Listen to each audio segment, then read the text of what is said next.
As you guys know, we were dispatched to that address, and we did end up making entry into the house.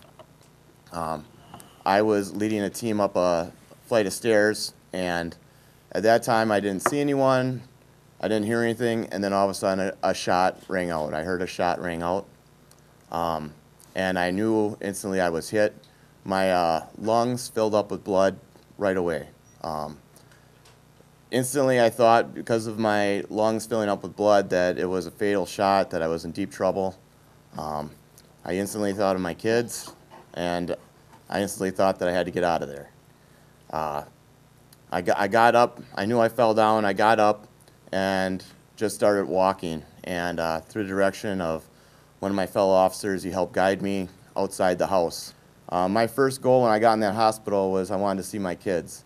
The rule in ICU is that there's no kids allowed on that floor. So I asked the doctor, what do I have to do to get off this floor? And he told me, and that was my focus.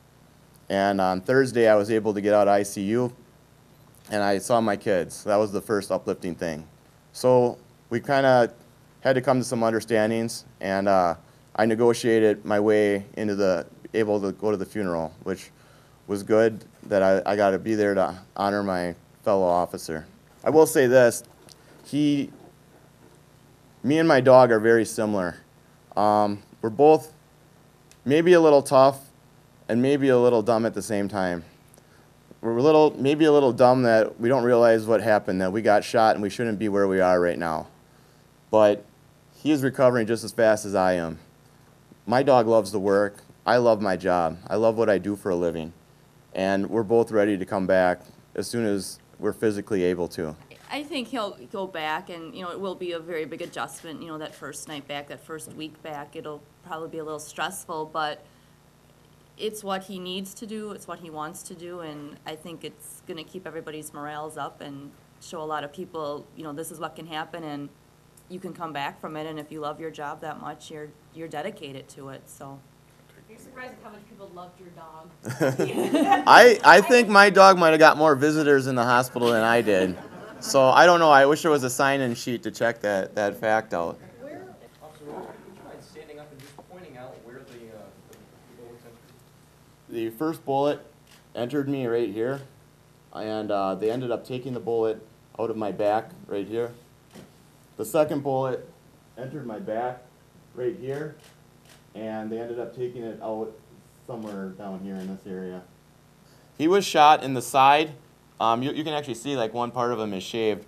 In his side basically, and the bullet went through like intestine and colon and several organs.